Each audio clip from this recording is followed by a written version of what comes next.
Insiden pertempuran distrik Shiganshina berujung pada 1. Kemenangan Eren dan kawan-kawan. 2. Terungkapnya peradaban manusia di luar Pulau Paradis, terutama Marley. 3. Terungkapnya motif dari semua tindakan Grisha Yeager. 4. Terungkapnya kebencian dunia terhadap ras Eldia. Sedangkan bagi pejuang Marley, pertempuran distrik Shiganshina berujung pada 1. Kekalahan telak pejuang Marley. 2. Kematian Bertolt disertai dengan hilangnya kolosal Titan. 3. Tertangkapnya Annie disertai dengan hilangnya female Titan. 4. Gagalnya misi merebut founding Titan. Setelah mengalami kekalahan yang sangat pahit, Marley mengirimkan angkatan lautnya untuk mengintai Pulau Paradis. Beberapa kapal beserta 4.600 personel dikirim khusus untuk mengintai, bukan untuk menyerang. Kemudian di saat mereka menjalankan misinya, tiba-tiba saja kapal mereka diangkat oleh Eren yang berubah menjadi Attack Titan. Mereka pun dibawa ke daratan dan dipertemukan dengan Hanji selaku komandan pasukan penyelidik menggantikan Erwin Smith yang sudah mengsasageokan Shinzo-nya. Hanji mencoba berbicara kepada pasukan Marley. Tujuannya adalah untuk saling mengenal satu sama lain, karena tak kenal maka tak sayang. Dia ingin menunjukkan bahwa penduduk Pulau Paradis sebenarnya sangat menginginkan perdamaian. Namun sayangnya, kebencian Marley terhadap Eldia sudah mendarah daging. Apalagi mereka sudah kehilangan kolosal Titan dan female Titan, maka kebencian mereka pun semakin memuncak. Komandan tim pengintai Marley menolak untuk berbicara dan malah menodongkan senjata. Lalu tiba-tiba saja salah satu anggota pengintai menembak komandannya sendiri tepat di kepala. Kemudian dia pun mengiyakan tawaran ramah tamah dari Pulau Paradis. Pembicaraan dimulai dari perkenalan. Orang yang menembak komandannya sendiri bernama Yelena. Dia adalah seorang perempuan Eropa yang ganteng. Dia juga dibantu oleh rekannya bernama Onyan Kopon. Onyan Kopon adalah saudara jauh dari Osas. Mereka berdua berasal dari daerah yang sudah dihancurkan oleh Marley. Setelah kampung halaman mereka dikuasai, mereka tidak punya pilihan lain selain bergabung dengan militer Marley. Mereka terus memendam kebencian mereka terhadap Marley. Sampai pada suatu saat, mereka bertemu dengan orang-orang yang sepemikiran. Lalu mereka pun membentuk pasukan pemberontak di bawah kepemimpinan Zeke Yeager. Tindakan Yelena membunuh komandannya sendiri, serta sikap ramah tamah dengan penduduk Pulau Paradis, semuanya adalah perintah dari Zeke Yeager. Artinya, Zeke sudah mengkhianati Marley. Kemudian, Yelena memberikan semua informasi rahasia dari militer Marley. Mulai dari persenjataan, pistol, senapan, granat, kapal, pesawat, serta jumlah personel, semuanya dibocorkan kepada Hanji. Dia juga menceritakan bahwa Marley adalah negara yang banyak musuh. Selain berperang dengan Pulau Paradis, mereka juga berperang dengan beberapa negara lain. Kemudian, pembicaraan ini ditutup dengan tawaran kerjasama antara tim Zeke Yeager dengan militer Pulau Paradis. Keesokan harinya, Hanji membacakan surat dari Zeke di hadapan semua petinggi militer, termasuk Ratu Pulau Paradis, Historia. Zeke mengatakan bahwa satu-satunya cara untuk menyelamatkan semua ras Eldia adalah dengan menggunakan Founding Titan. Saat ini, Founding Titan sedang berada di dalam tubuh Eren, dan karena Eren bukan keturunan raja, maka dia tidak bisa menggunakan kekuatan tersebut. Namun, masih ada satu cara supaya Eren bisa menggunakan Founding Titan, yaitu dengan bersentuhan dengan keturunan raja. Teori ini sebenarnya sudah diketahui oleh Eren. Ketika dia bersentuhan dengan Titan Dynafritz, tiba-tiba dia bisa mengendalikan Titan-Titan tak berakal untuk menahan gerakan Reiner. Namun, Eren tidak pernah membicarakan hal ini kepada pasukan penyelidik karena dia sendiri masih belum yakin. Sekarang semuanya sudah dikonfirmasi. Eren bisa menggunakan Founding Titan ketika dia bersentuhan dengan keturunan kerajaan. Dan rencana Zeke adalah bersentuhan dengan Eren, lalu menggunakan Founding Titan untuk melepas jutaan Titan kolosal yang berada di dalam dinding. Singkatnya, mengancam dunia dengan rumbling atau guncangan tanah. Seperti yang sudah diketahui, Zeke adalah anak dari Dynafritz. Artinya, dia adalah keturunan raja. Jadi ketika dia bersentuhan dengan Eren, maka Eren bisa mengaktifkan kekuatan Founding Titan. Karena tak ada pilihan lain, penduduk Pulau Paradis sepakat dengan rencana Zeke. Mereka pun mulai berteman dengan kelompok Yelena. Pada awalnya, mereka saling curiga. Namun seiring berjalannya waktu, mereka bisa menerima satu sama lain. Semua anggota militer Paradis belajar cara menggunakan pistol dan senapan buatan Marley. Sasha yang sangat doyan makan, sangat senang karena bisa merasakan kelezatan seafood buatan Chef Marley bernama Nicolo. Anggota militer Paradis juga sangat senang bisa meminum wine atau anggur khas buatan Marley. Tidak hanya itu, mereka juga bekerja sama membangun pelabuhan pertama Pulau Paradis. 1 tahun telah berlalu semenjak mereka menjalin kerjasama. Kini pelabuhan Paradis sudah selesai dan siap menerima tamu dari negara lain. Datanglah duta besar dari negara Hizuru bernama Kiyomi Azumabito. Hizuru adalah satu-satunya negara yang bersedia menjalin hubungan dengan Paradis. Sebelum datang ke Paradis, Kiyomi sudah pernah bertemu dengan Zeke. Dalam pertemuan rahasia tersebut, Zeke menawarkan sumber daya alam langka yang disebut dengan Ice Burst. Ice Burst adalah sumber daya alam yang hanya ada di Paradis. Ice Burst inilah juga yang menjadi bahan bakar peralatan 3D Maneuver Gear. Pada dasarnya, Zeke ingin Kiyomi membantu mengembangkan teknologi di Pulau Paradis dengan imbalan sumber daya alam langka. Seperti yang sudah diketahui bahwa teknologi Pulau Paradis sangat tertinggal jauh dari negara luar. Untuk transportasi, mereka masih menggunakan kuda, tidak ada mobil, dan tidak ada pesawat. Jangankan teknologi canggih, makan seafood saja mereka kegirangan. Untuk persenjataan seperti pistol, senapan, dan granat, semuanya sudah diatasi oleh Yelena. Sedangkan tugas Hizuru adalah membantu mengembangkan infrastruktur, salah satunya yaitu rel sekaligus keretanya. Di samping itu, kedatangan Kiyomi ke Paradis juga tidak lepas dari masa lalu. 100 tahun yang lalu, Shogun atau pemimpin Hizuru menjalin hubungan baik dengan Raja Fritz dan berkunjung ke Pulau Paradis. Setelah konflik Perang Besar Titan, Hizuru dikalahkan dan kehilangan wibawanya di mata dunia. Kemudian di tengah-tengah kehancuran tersebut, anggota keluarga Shogun yang tersisa ditinggalkan di Pulau Paradis. Dan orang tersebut adalah Ibu Mikasa. Artinya, Mikasa adalah keturunan Shogun dari negeri Hizuru. Terbukti dengan adanya tanda Shogun pada tangannya. Setelah itu, Kiyomi membacakan rencana dari Zeke dalam sebuah pertemuan dengan seluruh petinggi militer. Jadi, rencana Zeke terbagi menjadi 3 tahapan. Pertama, mengancam dunia dengan guncangan tanah dalam skala kecil. Tujuannya hanya untuk mencegah musuh supaya tidak menyerang. Kedua, meminta negeri Hizuru untuk mengembangkan teknologi Paradis hingga mereka tidak membutuhkan guncangan tanah lagi. Ketiga, mempertahankan Founding Titan, Attack Titan, Colossal Titan, dan juga Beast Titan di Pulau Paradis. Zeke berencana untuk mewariskan Beast Titan kepada keturunan Fritz, dan orang yang dimaksud adalah Historia. Namun sebelum itu, Historia diminta untuk melahirkan anak sebanyak mungkin. Tujuannya jelas supaya keturunan Fritz bisa mewarisi Titan dari generasi ke generasi, sama seperti apa yang dilakukan oleh Rodriguez. Lalu kenapa Historia diminta mewarisi Beast Titan? Kenapa bukan Founding Titan saja? Itu karena sumpah anti perang yang dilakukan oleh Raja Fritz. Keturunan Fritz yang mewarisi Founding Titan juga akan mewarisi idealisme dari Raja. Artinya, jika Historia mewarisi Founding Titan, maka dia akan melakukan hal yang sama dengan apa yang dilakukan oleh Raja Fritz. Dia akan menghapus ingatan orang-orang Paradis dari dunia luar. Jika terjadi seperti itu, maka revolusi besar-besaran selama ini akan menjadi sia-sia. Pemerintahan Pulau Paradis sekarang ini sudah sangat melenceng dari idealisme Raja pertama. 3 tahun lebih sudah berlalu semenjak Pulau Paradis bersahabat dengan Yelena dan juga Hizuru. Kini, Paradis memiliki senjata dan infrastruktur modern. Kemudian suatu hari, Yelena secara diam-diam melakukan pertemuan dengan Eren. Entah apa yang mereka bicarakan masih menjadi misteri. Yang jelas, pertemuan ini berujung pada rencana menyusup ke Marley. Dimulailah rencana rahasia yang hanya diketahui oleh mereka.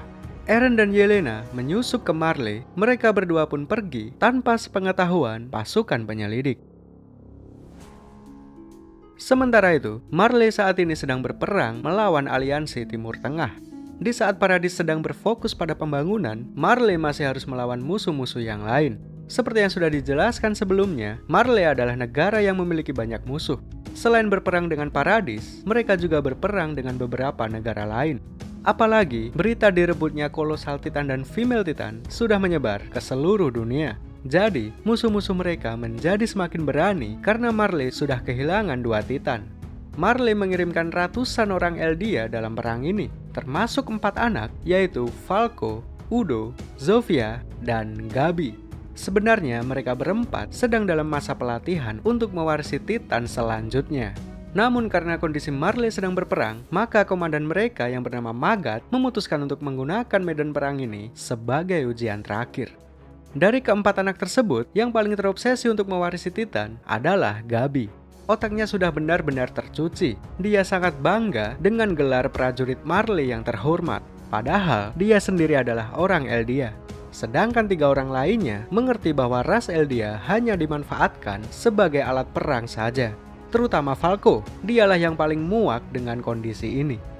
Di kubu aliansi Timur Tengah, mereka saat ini sedang mempertahankan benteng terakhir mereka, yaitu Benteng Slava. Mereka semua sudah tahu bahwa Marley memiliki kekuatan Titan. Oleh karena itu, mereka mempersiapkan puluhan meriam anti-Titan, kereta baja yang dilengkapi meriam, serta puluhan kapal perang lengkap dengan meriam anti-Titan. Marley tidak bisa langsung menggunakan Titan karena adanya kereta baja tersebut. Oleh sebab itu, Gabi berniat menghancurkan kereta tersebut sendirian. Dia merakit 7 granat, melepas seragam militernya, lalu dia berpura-pura terluka di hadapan prajurit Timur Tengah. Rencana Gabi ternyata berhasil. 2 prajurit Timur Tengah merasa tidak tega menembak anak yang masih kecil. Udah masih kecil, cewek lagi. Siapa yang tega coba? Lalu di saat semuanya lengah, Gabi melemparkan 7 granat ke arah kereta baja. Dan hasilnya, boom, duar, trot. Kereta tersebut hancur di tangan anak kecil. Sungguh licik dan juga brengsek. Setelah kereta tersebut hancur, Magat segera memerintahkan Titan untuk menyerang. Porco sebagai Jaw Titan segera menghancurkan barisan pertahanan musuh. Pig sebagai Kart Titan juga ikut membantu. Tidak berhenti sampai di situ, pesawat Marley menerjunkan orang-orang Eldia yang sudah di-infuse dengan cairan tulang belakang milik Zeke. Kemudian, Zeke berteriak dan mengubah mereka semua menjadi Titan biasa, atau Titan tak berakal, atau Titan tolol. Dari semua itu, terciptalah serangan hujan Titan. Di tengah-tengah kekacauan tersebut, Rainer Isayama juga ikut terjun lalu berubah menjadi Titan Armor. Sesampainya di dalam benteng, dia segera menghancurkan meriam anti-Titan milik Timur Tengah. Lalu setelah semuanya beres, Zeke segera turun dan berubah menjadi Beast Titan. Tugasnya adalah menghancurkan kapal perang milik musuh dengan cara melemparkan peluru meriam dari jarak jauh. Pada akhirnya, puluhan kapal milik Timur Tengah semuanya hancur. Dan benteng Slava berhasil dikuasai. Artinya, peperangan ini sepenuhnya dimenangkan oleh Marley. Setelah itu, aliansi Timur Tengah menyerah dan menandatangani perjanjian perdamaian dengan Marley. Perang yang berkecamuk selama 4 tahun ini akhirnya selesai. Setelah peperangan selesai, Marley kini bisa sedikit bersantai. Namun, mereka masih belum bisa tenang selama Founding Titan masih dipegang oleh Eren Yeager. Apalagi negara-negara lain sudah mengembangkan senjata canggih yang bisa membunuh Titan. Ada meriam anti-Titan, kapal perang, tombak petir no Bakudan, 3D maneuver gear, semuanya adalah alat khusus yang diciptakan untuk membunuh Titan. Jika terus-terusan begini, Marley tidak akan bisa bertahan dari peperangan selanjutnya. Oleh karena itulah, mereka berusaha menyusun kembali rencana merebut Founding Titan Part 2. Tentunya semua ini termasuk ke dalam rencana besar Zeke Yeager. Dialah yang menyarankan untuk secepat mungkin menyerang Pulau Paradis. Beberapa hari kemudian, semua pasukan yang berperang di Timur Tengah akhirnya dipulangkan ke kampung halaman, yaitu di distrik Liberio. Mulai dari orang Eldia biasa, anak-anak yang sedang dalam pelatihan, hingga para Titan Shifter, semuanya sangat senang bisa berkumpul kembali dengan keluarga masing-masing. Namun ada juga orang-orang yang mengalami mental breakdown. Mereka semua trauma dengan suara ledakan dan suara peluru. Bahkan, ada juga orang-orang yang kehilangan anggota tubuhnya. Melihat orang-orang tersebut, Falco merasa sangat sedih. Dalam hatinya, dia sangat ingin semua orang Eldia bisa hidup bebas tanpa dimanfaatkan sebagai alat perang. Di saat yang bersamaan, dia juga bertemu dengan seseorang berambut panjang, berwarna hitam, dan hanya memiliki 1 kaki. Orang tersebut berada di dalam barisan orang-orang yang trauma setelah berperang. Dan inilah awal mula keakraban antara Falco dengan si gondrong berkaki 1. Pada hari berikutnya, di waktu sore, Falco sedang dalam perjalanan pulang setelah menjalani latihan.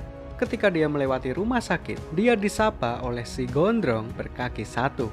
Mereka pun duduk bersama, saling berbicara, dan semakin akrab. Kemudian, si gondrong meminta tolong Falco untuk mengirimkan surat. Si gondrong bilang bahwa surat tersebut adalah untuk keluarganya. Dia ingin memberitahu keluarganya bahwa dia baik-baik saja. Falco pun dengan senang hati mengirimkan surat tersebut. Beberapa hari kemudian, Zeke mengunjungi rumah sakit dan bertemu dengan si gondrong. Lalu secara mengejutkan, Zeke berkata kepada si gondrong, "Sekilas kau mirip ayah." Artinya, si gondrong berkaki satu adalah Eren Yeager. Dia berhasil menyusup dengan cara menyamar sebagai prajurit yang mengalami mental breakdown. Sudah hampir beberapa bulan ini, dia hidup di Marley, tidur di bawah atap bangunan Marley, dan juga makan makanan Marley. Hal yang sama yang dilakukan oleh Rainer, Bertolt, dan Annie ketika menyusup ke Paradis. Tentunya, Zeke ingin membicarakan sesuatu yang penting kepada Eren. Semua ini terkait dengan rencana rahasia Zeke yang bahkan hanya diketahui oleh Yelena. Di tempat ini, dia mengungkapkan tujuan dia yang sesungguhnya. Jadi, rencana yang sesungguhnya bukanlah mengancam dunia dengan guncangan tanah, melainkan mensterilkan atau memandulkan semua orang Eldia. Sampai sejauh ini, rencana tersebut hanya diketahui oleh Yelena, Eren, dan Zeke sendiri. Lalu apakah yang melatar belakangi semua rencana ini? Semuanya bermula ketika Zeke masih kecil. Sama seperti anak-anak Eldia pada umumnya, Zeke menjalani latihan militer untuk mendapatkan gelar prajurit Marley yang terhormat. Namun, jauh di dalam lubuk hatinya, dia sama sekali tidak berniat untuk melakukan itu. Dia hanya ingin hidup tenang. Dia tidak membenci orang-orang Paradis, dan dia juga tidak peduli dengan sejarah perang besar Titan. Dia hanya ingin hidup tenang, sekalipun berada di bawah pemerintahan Marley. Namun sayangnya, dia tidak bisa, karena Grisha Yeager menaruh harapan yang sangat besar kepadanya. Seperti yang sudah diketahui, Grisha ingin membangkitkan kembali kerajaan Eldia yang sudah runtuh. Dia sudah muak dengan Marley. Apalagi, adiknya juga terbunuh di tangan prajurit Marley. Dia berusaha menanamkan itu kepada Zeke sejak dia kecil. Apapun yang terjadi, Grisha meminta Zeke untuk bisa menjadi pejuang dan mewarisi kekuatan Titan. Apalagi Zeke adalah keturunan Fritz. Jadi ketika dia mewarisi Beast Titan, dia bisa menggunakan kekuatan khusus yang hanya bisa diakses oleh keturunan Fritz. Kekuatannya dimaksud adalah membuat Titan-Titan biasa untuk menuruti perintahnya. Selain itu, Zeke juga bisa merubah orang-orang Eldia menjadi Titan dengan teriakannya. Kekuatan ini hampir mendekati Founding Titan. Akan tetapi, Founding Titan jauh lebih kuat pastinya. Selama menjalani latihan, Zeke selalu saja mendapatkan nilai terendah. Hal ini membuat Grisha sangat kecewa kepadanya. Grisha sampai mengamuk meluapkan amarahnya kepada Zeke. Sikap Grisha yang memaksakan kehendaknya tentunya sangat berpengaruh terhadap mental Zeke. Padahal dia sudah berusaha semaksimal mungkin, namun usahanya tidak diapresiasi. Untungnya, Zeke mendapatkan support positif dari salah satu pejuang Marley. Dan orang itu adalah pemegang Beast Titan bernama Tom Saver. Bukan hanya pejuang, Tom juga merupakan seorang peneliti Titan. Mereka berdua sangat akrab dan sering bermain bola tangkap. Dari sinilah Zeke mendapatkan kemampuan melempar dengan cukup akurat. Lalu suatu hari, militer Marley mulai mengetahui rencana pemberontakan Grisha Yeager. Secara kebetulan, Zeke mendengar informasi tersebut dari para petinggi. Tentunya dia merasa ketakutan. Jika Grisha tertangkap, maka seluruh keluarganya akan disuntik Titan dan dilepaskan ke Paradis. Tom yang sangat menyayanginya tentunya tidak mau jika Zeke harus disuntik. Biar bagaimanapun juga, dia tidak salah. Tom tidak tega jika anak yang tidak berdosa ini harus menanggung hukuman akibat ulah ayahnya. Akhirnya, Tom meminta Zeke untuk melaporkan Grisha kepada para petinggi. Ini adalah satu-satunya cara supaya dia bisa selamat. Selain itu, jika Zeke melaporkan Grisha, maka dia akan dianggap setia kepada Marley. Setelah Grisha tertangkap, Zeke melanjutkan hidupnya dengan cukup tenang. Dia tumbuh menjadi remaja dan semakin dekat dengan Tom. Kini sudah saatnya bagi Tom untuk mewariskan Beast Titan kepada kandidat berikutnya. Sudah jelas orang yang akan dipilih adalah Zeke. Namun sebelum memulai ritual, Tom memberikan informasi yang hanya diketahui olehnya. Informasi ini adalah hasil dari penelitiannya selama ini, bahwa Founding Titan ternyata juga memiliki kekuatan untuk merubah struktur tubuh dari semua orang Eldia. Sekitar 600 tahun yang lalu, terdapat semacam wabah mematikan yang mengurangi jumlah penduduk dunia. Kerajaan Eldia juga terdampak wabah ini. Namun, hanya dalam semalam, wabah tersebut hilang seketika dari kerajaan Eldia. Karena raja menggunakan Founding Titan untuk merubah struktur tubuh rakyatnya sehingga wabah tersebut bisa disembuhkan. Mendengar fakta ini, tiba-tiba Zeke terpikirkan sebuah ide. Dia berniat untuk memandulkan semua orang Eldia dengan menggunakan Founding Titan. Jika orang Eldia berhenti berkembang biak, maka tidak akan ada lagi Titan di dunia ini.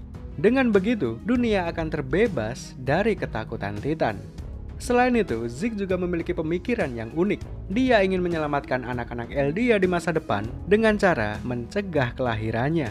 Sesuai kata pepatah, nasib terbaik adalah tidak pernah dilahirkan. Zeke mengerti dengan dosa-dosa orang Eldia terhadap dunia. Dia tahu persis alasan kenapa orang Eldia dibenci. Namun di saat yang bersamaan, dia juga bersedih melihat anak-anak polos menderita. Dunia ini sangat kejam, bahkan anak-anak yang masih polos dibawa ke medan perang. Belum lagi korban cuci otak seperti Gabi yang bahkan sangat bangga membunuh orang lain atas nama Marley. Zeke sangat muak melihat semua kondisi ini. Oleh karena itulah, mencegah kelahiran anak-anak Eldia adalah cara terbaik untuk menyelamatkan mereka. Karena sekali lagi, nasib terbaik adalah tidak pernah dilahirkan. Lalu bagaimana dengan orang-orang Eldia yang sudah dimandulkan? Mereka masih tetap bisa melanjutkan hidup dan akan mati secara natural. Bukan mati di medan perang dan bukan mati karena kutukan Titan. Lalu secara mengejutkan, Tom juga memiliki pemikiran yang sama. Pada akhirnya, Beast Titan diwariskan kepada Zeke disertai dengan rencana menyelamatkan dunia. Hasil dari pemikiran Zeke dan juga Tom kini ditularkan kepada Eren Yeager. Dan secara mengejutkan, Eren sepakat dengan rencana ini. Setelah menyatukan visi misi, mereka pun segera melanjutkan rencana ke tahap berikutnya.